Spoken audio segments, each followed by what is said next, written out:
Can you think of a time when you felt you didn't belong? I can. I think of my first day at divinity school.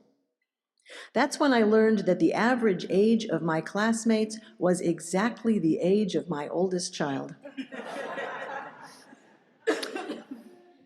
Or in an early career, when fresh out of law school, I was hired by a firm with 30-some attorneys, all male. And when I was growing up, I still remember times of not belonging with my peers, when I wasn't cool enough or pretty enough or wealthy enough or in the know. Times when I felt different and hungry to be gathered in, as the poet says. I worked hard to fit in, leaving behind parts of myself or carrying them in silence or in shame. Perhaps you know what that's like. That feeling when a piece of who we are is met with rejection is a feeling we tend to remember even decades later, because belonging is a basic human need. We're constantly seeking that elusive combination of being fully who we are and meaningfully connected beyond ourselves. We crave belonging.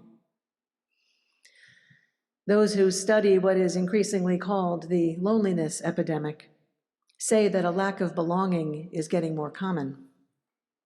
Researchers cite things like smaller families, frequent moves, and technology, especially social media.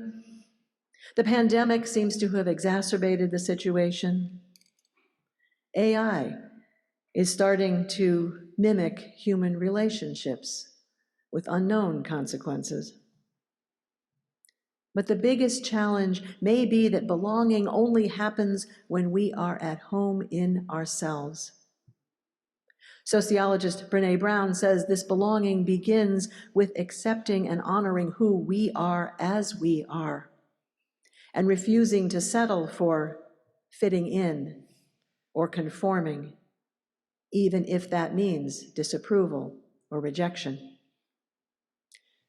That takes courage. But there's no way around it, she says. When we sacrifice a key piece of ourselves trying to meet that need to belong, we will never belong. Fitting in is no substitute for belonging. A community or a person can't give us belonging, but can help us learn to be at home in ourselves by accepting and loving us as we are and giving us space to grow. Some have known this experience in a Unitarian Universalist congregation.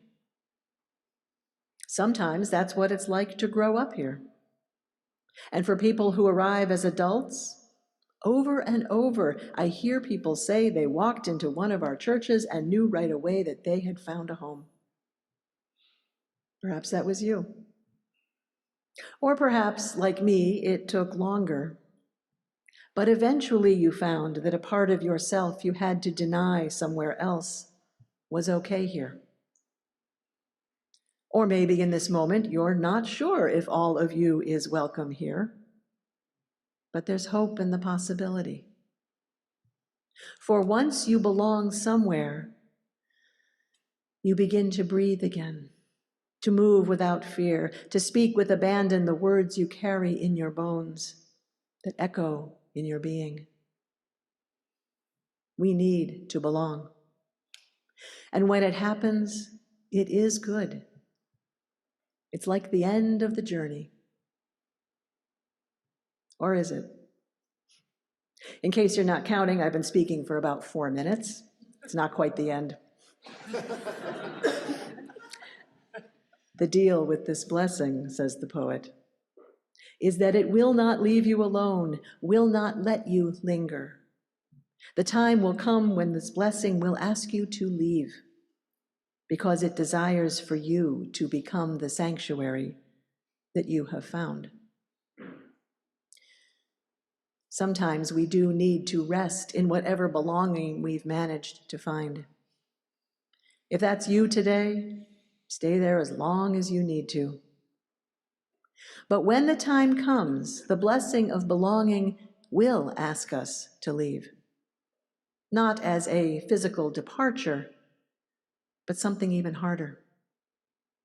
It asks us to risk a change in our own belonging so that we might draw the circle wider, welcome others as they are, and become the sanctuary. I've learned a lot about becoming the sanctuary from Unitarian Universalist youth.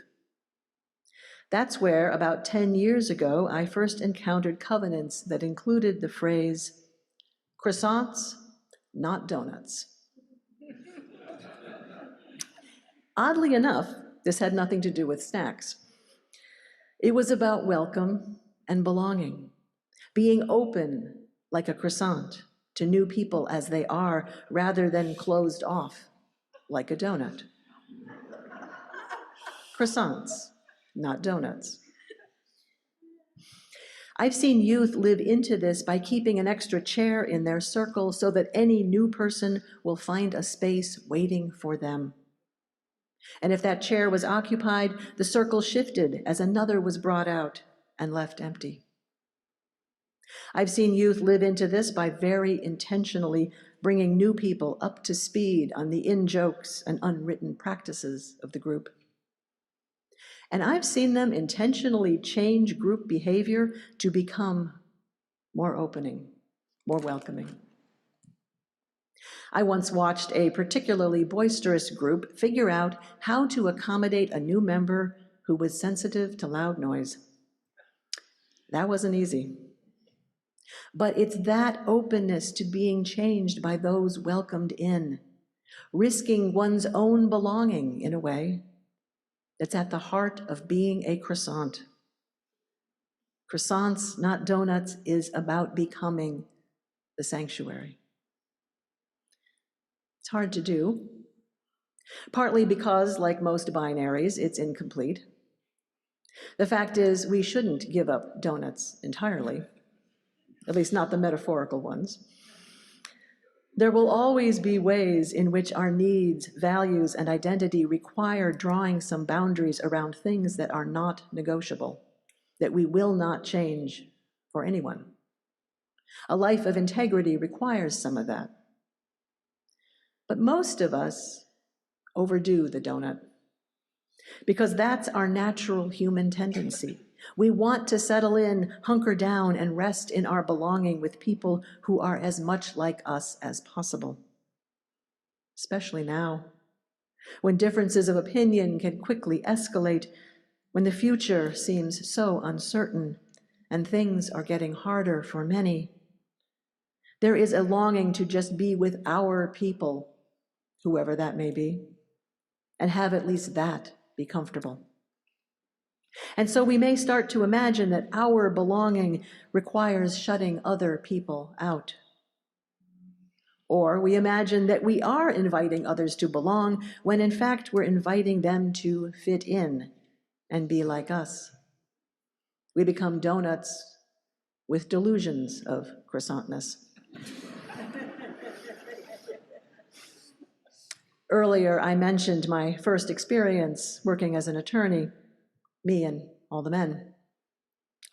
I thought it was going to work because I was welcome. My work was appreciated. I was treated with respect. Comments about my clothing were mostly appropriate. I was even invited to play golf. They wanted me to belong. I wanted to belong. There were good intentions all around. And it didn't work. It didn't work because I was welcomed as someone like the people welcoming me. But that's not who I was. My goal was not fast track to partnership. It was doing interesting work while supporting my family and spending time with them. I needed some flexibility to meet demands on my time that were unimaginable to people whose spouses handled all the household management and childcare. And I don't like golf.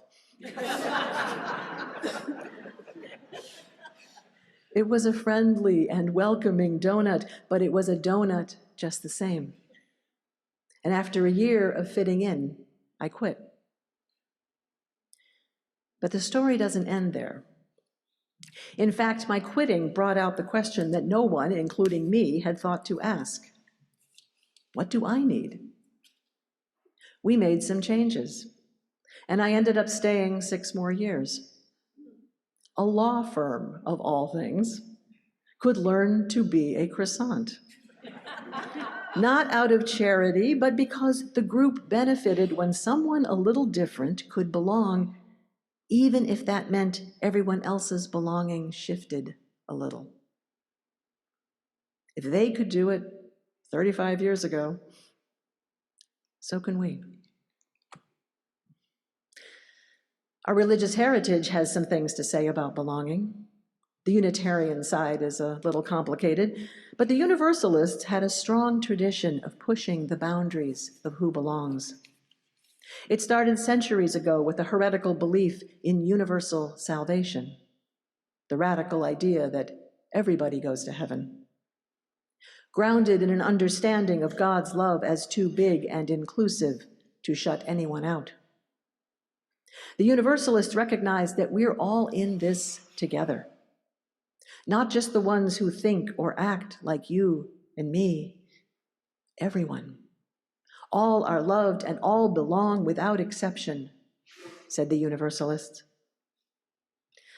Their extension of God's love to everyone didn't mean that the Universalists actually welcomed everyone into their churches. They didn't. But that message was bigger and more enduring than their particular institutional limitations. All are loved and all belong without exception. It's still our message. It's at the heart of Unitarian Universalist values. This message is there in our conversations about purpose and how we want to respond to this moment in the world. The message that all are loved and all belong without exception is also our challenge. Back in the 1970s, when more women began to pursue Unitarian Universalist ministry, there was pushback. Some were worried that more women in leadership would change our congregations and that they wouldn't belong in quite the same way. And they were right. There's a very real tension between our innate desire to protect our belonging and our group identity, and our call to invite others in as who they really are. We see this challenge playing out today in our denomination's very public efforts to become more inclusive than we have ever been. That work bumps up against often subconscious expectations of fitting in, as well as fears that making way for diverse people to be at home as their full selves might affect the belonging of those already here. That could happen. How willing are we to risk changes in how we belong in order to become the sanctuary that we have found? Where might we be open like a croissant? And which boundaries around our identity must we hold donut-like? There aren't easy answers. But if we want our groups, our institutions, our congregations, our nation to be places where more people can belong, grow, and transform, we have to be less like donuts. We are called by our ancestors and our aspirations to pay attention to the ways in which we still expect or settle for fitting in. We are called to be croissants. The challenge for this church and each of us is to hold on to the core of who we are, that central donut that we will not allow to change, while being a croissant in as many other ways as possible. If we aren't sure what is central to our being, we can end up losing that core, or holding tight to everything fearing that any change will damage who we are and our own belonging. Oligarchs and tyrants use that fear to their own ends. Knowing what is at the core of a country or a community or an individual and what is not allows us to expand the belonging and be the sanctuary. For every moment in our lives, over and over, we encounter a choice to protect our own belonging as it is now by keeping out those who might ask us to change, or to risk inviting others as they are to belong.